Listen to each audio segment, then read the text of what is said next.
은혜로우신 아버지 하나님, 이 저녁도 은혜의 자리로 인도하심을 감사합니다.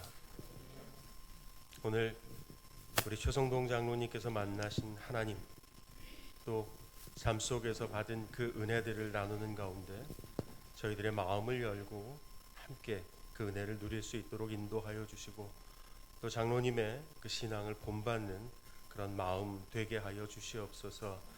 이 저녁 성령께서 저희와 함께 하여 주시옵기를 간절히 빌고 원하오며 우리 주 예수 그리스도의 이름으로 기도합니다. 아멘. 오늘 장로님께서 말씀을 전하시기 전에 먼저 색소폰 연주를 한 곡 하시고 말씀을 전하시도록 하겠습니다.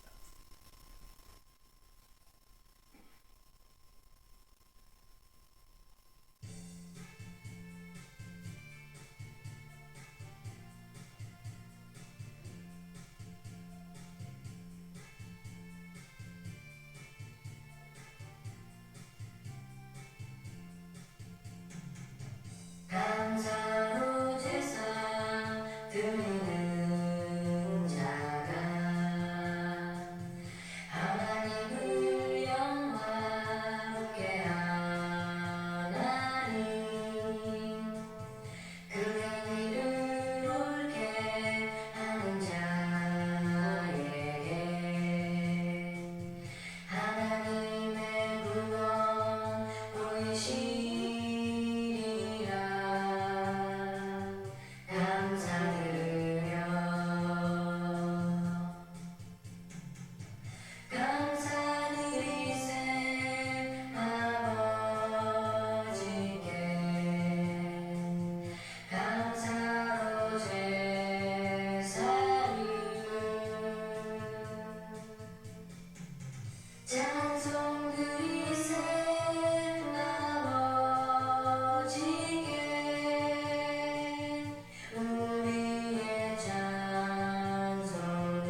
성경 말씀 호세아서 4장 6절에서 10절까지 말씀입니다. 화면에도 있습니다.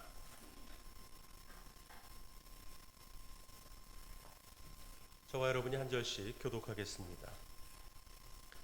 내 백성이 지식이 없으므로 망하는도다. 내가 지식을 버렸으니 나도 너를 버려 내 제사장이 되지 못하게 할 것이요 내가 내 하나님의 율법을 잊었으니 나도 내 자녀들을 잊어버리리라.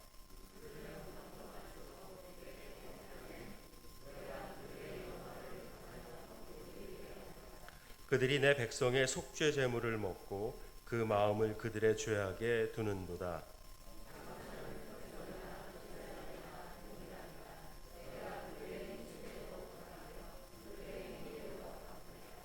그들이 먹어도 배부르지 아니하며 음행하여도 수요를 늘지 못하니 이는 여호와를 버리고 따르지 아니하였음이니라. 아멘. 이제 장로님 나오셔서 망하는 길과 흥하는 길이라는 제목으로 말씀 전해 주시겠습니다. 웹스터 사전에 의하면 지식이라는 것은 확실성을 가지고 무엇인가를 감지하는 것, 그리고 지혜라는 것은 확실하게 구분하고 판결하는 힘, 그렇게 되어 있습니다. 여러분, 하나님을 아는 지식이 충만하여 주시기를 바랍니다.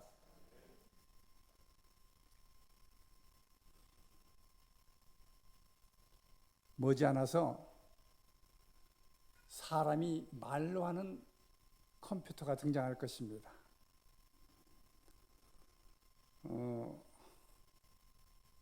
이 컴퓨터는 모든 그 전산망이 광통신으로 되어 있어서 흙이 없어도 식물을 키우는 그런 수경재배의 고차원적인 그런 생활 환경 속에서 살아가는 사람들이 왜 불확실하다고 할까요? 미래가.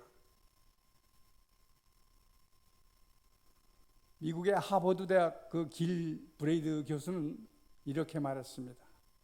다가올 미래에 대하여 불확실한 것밖에는 확실한 것이 없다.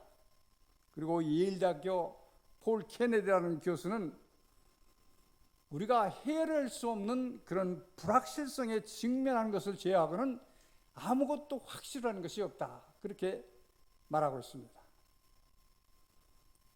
그러니까 이런 모든 고도화된 그런 시대에 살아가는 사람들이 왜 미래가 불확실하다고 할까요? 그것은 바로 지식의 한계입니다. 세상의 그 지식과 학문은 끝이 있고 한계가 있는 것입니다. 그런 지식으로 하나님을 부인하는 쪽으로 기울어지기 쉽다라고 하는 것입니다. 인간이 만일 그런 지식으로 하나님을 부인하면 망한다라고 하는 것이 오늘 본문의 교훈인 것입니다. 솔로몬은 일찍이 여호와를 경외하는 것이 지식의 근본이라고 그랬습니다.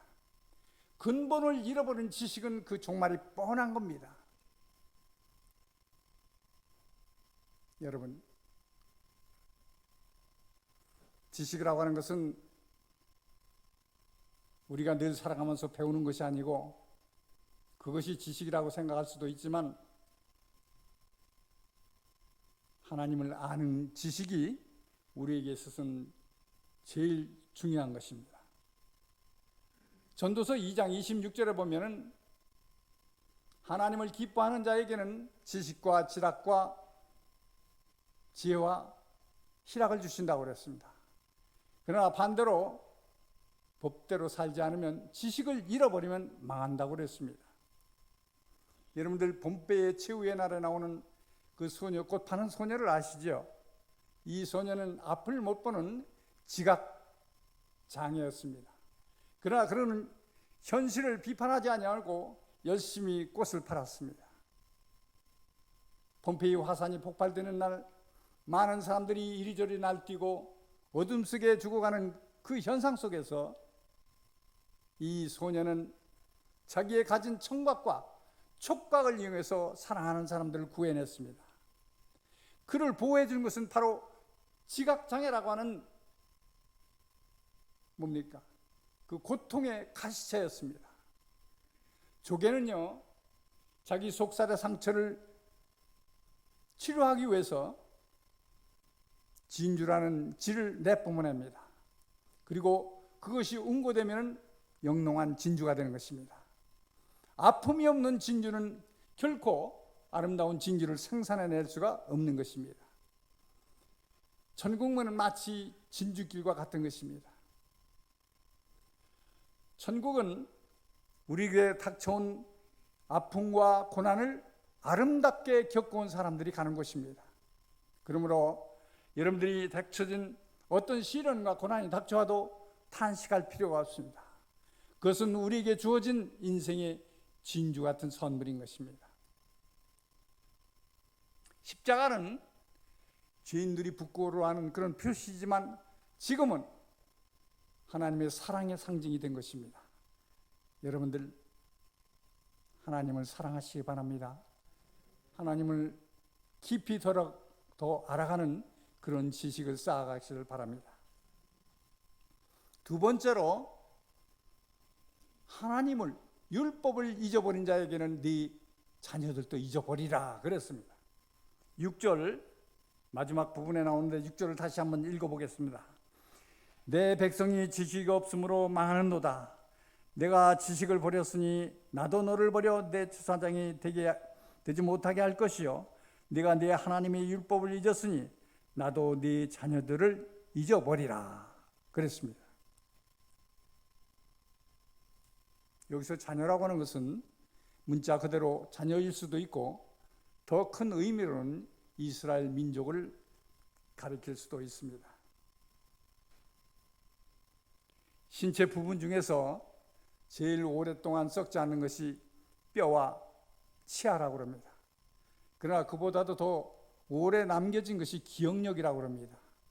사람이 만든 이 컴퓨터는 사람이 상상할 수 없는 것까지도 기억해냅니다. 그런데 그 기계가 하나님을 기억할 수 없습니다.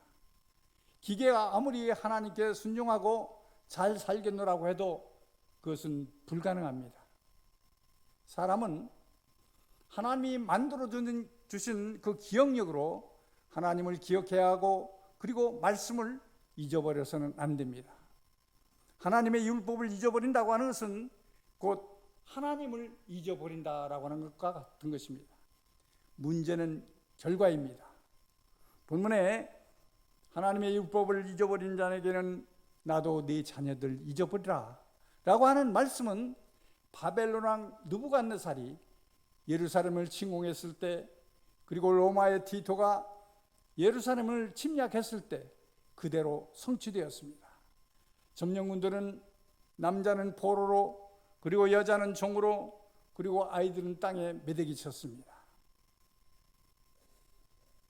여러분들, 신명기 2장 26절에 보면 하나님께서 나를 미워하는 자에게는 3대까지 이르게 하고 나의 율법과 순종하는 자에게는 1000대까지 복을 주시리라 그랬습니다. 여기서 주목해야 할 부분이 있습니다. 그것은 하나님을 높이고 소중히 여겨야 된다라고 하는 것입니다. 하나님의 말씀에 늘 순종하고 말씀을 잘 지키자는 자에게는 1000대 만대 복을 주신다고 했지만, 하나님을 잊어버리고 하나님을 멀리하고 하나님을 소홀히 하는 자에게는 어떻게 해요? 법대로 본문에서 망하게 한다고 그랬어요. 참으로 놀라운 하나님의 말씀인 것입니다.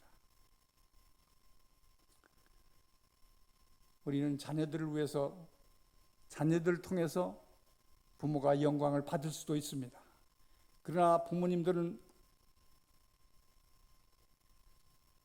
자녀들이 잘 되도록 아니면 못 되도록 하는 것은 부모의 신앙생활에 달려있다고, 그래서 그 후손들을 위해서라도 신앙생활을 바로 해야 하고, 그리고 하나님을 사랑해야 합니다. 세 번째로는 번성할수록 죄를 범하면 하나님께서 영화가 변하여 욕이 된다고 하셨습니다. 오늘 본문 7절을 같이 한번 읽어보겠습니다. 그들은 번성할수록 내게 범죄하니 내가 그들의 영화를 변하여 욕이 되게 하리라. 사람이 잘 살고 번성하는 것은 나쁜 것이 아닙니다. 돈 잘 벌고 성공하고 부를 누린다고 하는 것은 범죄가 아닙니다. 그러나 그 번성을 이용해서 범죄하고 교만하고 그렇게 된다면 본문의 말씀처럼 그 영광이 변해서 욕이 되게 하신다고 그랬습니다.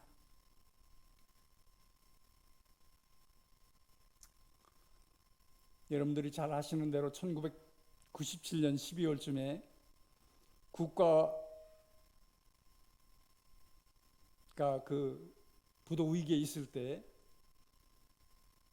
우리나라가 자존심을 내팽개치고 IMF에 구제 금융 신청을 했습니다. 머지않아 선진국에 진입한다고 하면서 OECD에 가입을 했죠. 그리고 내일 모레면 1만 불 시대가 돌아온다고 하면서 부푼 꿈에 바빴습니다. 그래서 많은 예화를 내보내서 호화 사침을 구하고 가전제품 이런 것들을 협의하고 그리고 재벌들은 빚을 들어오기에 바빴습니다. 왜 그랬을까요? 교만하고 경거망동하고 의시되다가 그렇게 철퇴를 맞은 겁니다.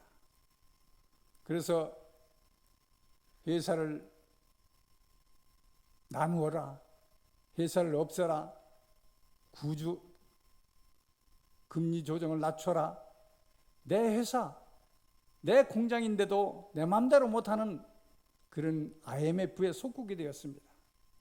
정치적으로는 독립주권 국가이지만 경제적으로는 IMF의 지시를 받는 그런 빚진 나라가 되었다, 그런 얘기입니다. 여러분들, 성경에서 번영과 번성은 하나님의 축복이라고 그랬습니다. 그러나 그 번성과 번영을 잘못 관리하면 죄 짓는데 급급하고 그래서 영광을 다 빼앗겨버리고 욕이 되는 그런 경우를 보게 됩니다. 이스라엘의 초대왕 사울은 민선으로 초대 왕이 되었습니다. 왕이 된다고 하는 것은 최고의 영광인 것입니다. 그러나 그는 권좌에 앉아 있으면서 불신과 교만으로 하나님을 멀리하고 그리고 자기 마음대로 나라를 다스리다가 멸망당했습니다. 왕가도 멸망했습니다. 그런데 여러분들 다윗을 생각해 보십시오. 다윗은 뭡니까? 우리아라는 그 신복을 죽이고 그리고 그의 아내를 자기의 후처로 삼는 그런 죄를 범하였습니다. 그때 나단 선지자가 찾아가서 그의 죄를 책망하고 호통쳤습니다. 그럴 적에 다윗은 돌아보니 자기의 죄를 깊이 뉘우치고 하나님께 눈물로 기도합니다. 침상에 눈물이 젖도록 기도했습니다. 그의 내용을 보면은 내 눈물을 주의 병에 담으소서라고 그렇게까지 기도하는 것을 볼 수 있습니다.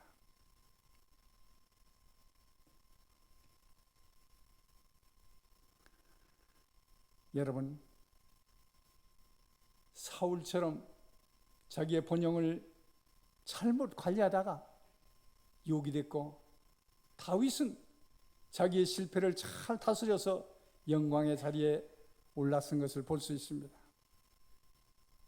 여러분들 잘 나갈 때, 나 행복하다고 할 때 조심하십시오. 하나님을 가까이 하십시오. 여러분들 기독교가 들어간 선진국을 보십시오. 영국이나 미국, 제가 몇 년 전에 영국에 갔을 때 가이드가 그래요. 1년에 교회 수가 상상할 수 없을 만큼 사라진다고 그래요. 미국도 그런 얘기 있습니다. 우리나라도 예외는 아닙니다. 여러분들 잘 나갈 때, 잘 먹고 등 따실 때 하나님을 배반하지 마십시오. 알곡은 익어갈수록 고개가 숙여집니다. 그냥 외형적으로 고개를 숙여지는 것이 아니라 우리는 마음속으로 진정으로 고개를 숙여야 합니다. 네 번째로는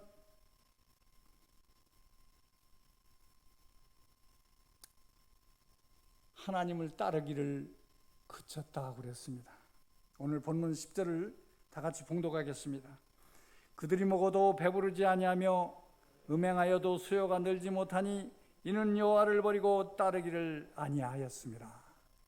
따르다 라는 말을 바꿔 말하면 쫓다 라는 말도 될 수가 있습니다. 먹기는 먹어도 배부르지 않고 행음하여도 그 수가 늘어나지 않고 하나님 쫓기를 그쳤다 그랬습니다. 그때 당시에 이스라엘을 타락시킨 종교는 바알신 종교였습니다. 바알신을 믿는 사람들이 도처에 바울신당을 차려놓고 바울신을 믿는 그 여인들과 함께 제사장들과 함께 음행을 저지른 그런 죄를 저지른 것을 볼 수 있습니다. 그런데 말이죠, 이상한 것은 그런 풍습이 사람들에게 파고들었다는 얘기입니다. 그러나 그것으로 행복하지는 않습니다. 마태복음 9장 9절에 보면 세관에 앉아있던 마태에게 나를 쫓으라고 할 때 그는 일어나 주님을 쫓았습니다. 주님을 따라가서 유명한 제자가 되었습니다. 누가복음 5장 11절에 보면은 일어나 나를 따르라 주님의 명령에 다 버려두고 예수님을 따랐습니다. 그게 누굽니까? 베드로입니다. 베드로는 초대교회의 기둥 같은 그런 지도자였습니다.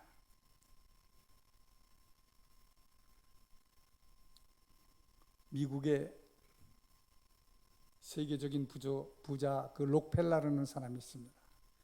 그는 청년 시절에 1시간당 4센트씩 받고 햇볕이 내려지는 쨍쨍 내려지는 그런 일터에서 감자를 주는 그런 일을 했다고 그래요. 그런데 어떻게 됐습니까? 그가 놀라운 세계 부자가 됐습니다. 그의 고백에서 보면은 자기는 11조를 철저히 했다고 그렇게 고백하고 있습니다. 그리고 일평생 그는 7억 5천만 달러라는 것을 남에게 주고 기부해왔습니다. 그러니까 남에게 주는 것이 받는 자보다 복되도라라고 하는 그런 말씀을 몸소 실행한 사람입니다. 그런데 그는 장년에 이르러서 먹지도 못하고 괴상한 그런 회개한 병에 걸려서 죽기만을 기다리고 있을 때 하나님께서 그에게 그렇게 말씀하십니다. 나를 사랑하고 내 말씀대로 순종하고 그리고 나누어주기를 힘쓰라. 그런 계시를 받고 그가 그렇게 살았더니 그 병이 사라지고 그리고 98세라고 하는 그런 장수를 거느며 치아도 썩지 않았다고 그렇게 그의 자서전에서 밝히고 있습니다. 여러분들, 여기서 우리가 다시 한번 생각해야 됩니다. 내 신앙은 어떠한가? 내가 하나님을 어떻게 섬기고 있는가? 나의 신앙 여야에 따라서 내가 영광의 자리에 갈 수도 있고 욕되는 자리에 갈 수도 있다라는 얘기입니다. 여러분, 우리는 망한다라고 하는 얘기를 거부감 있게 듣지만 하나님은 우리에게 진실된 사람이 되기 위해서 이와 같은 호세아 선지자를 통해서 우리들에게 들려주고 있습니다. 그러므로 우리는 하나님을 더욱 사랑하고 하나님을 잘 섬기고 그리고 하나님을 깊이 알아가는 그런 지식이 여러분들에게 있어지기를 바라면서 이 말씀을 소개해드렸습니다. 기도합니다.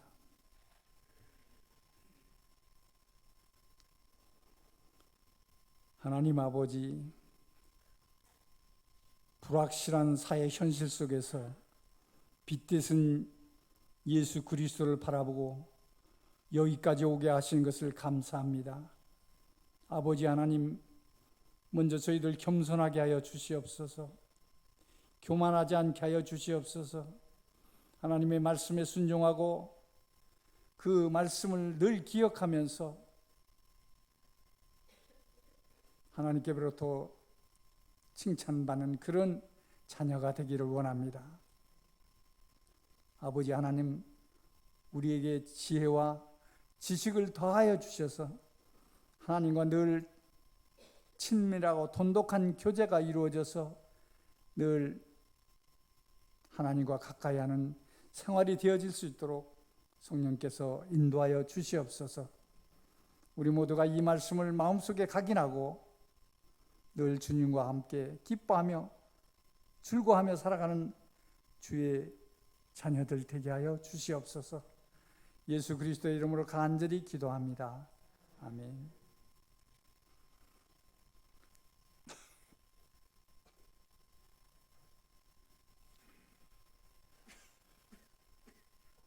귀한 말씀 감사합니다.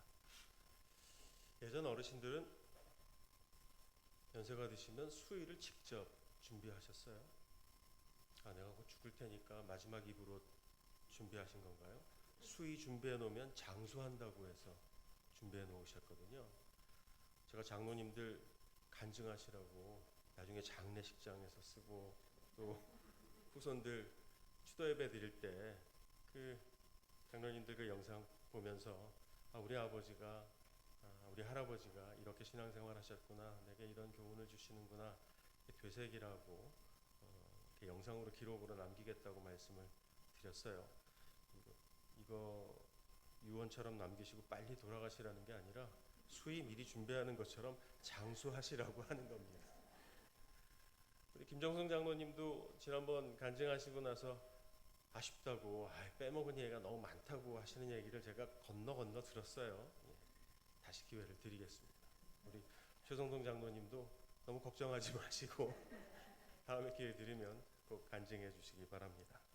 우리 이병호 권사님 나오셔서 찬양 인도하신 후에 주기도문으로 예배를 마치겠습니다.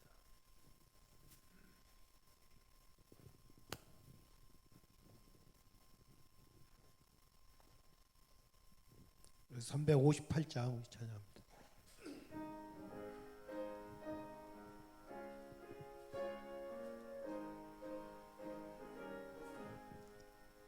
주의 진리 위에 십자가 군기 하늘 높이 들고서 주님 작으여 용맹스럽게 찬송하며 나가세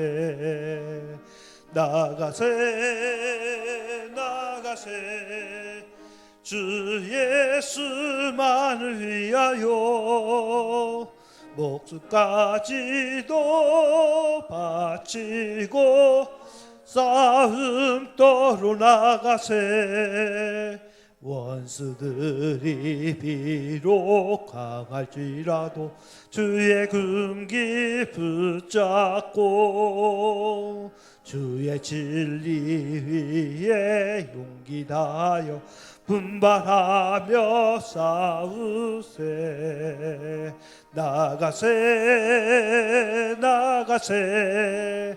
주 예수만을 위하여 목숨까지도 바치고 싸움터로 나가세 산과 들과 바다 간 곳마다 주의 군기 날리며 반갑고도 기쁜 승리의 소식 온 세상에 전하세. 나가세 나가세 주 예수만을 위하여 목숨까지도 싸움터로 나가세. 원수들은 이미 예수의 손에 하나 없이 패하고 주의 궁기만이 영광스럽게 눈놀이에 날리네. 나가세 나가세 주 예수만을 위하여 목숨까지도 바치고 싸움터로 나가세.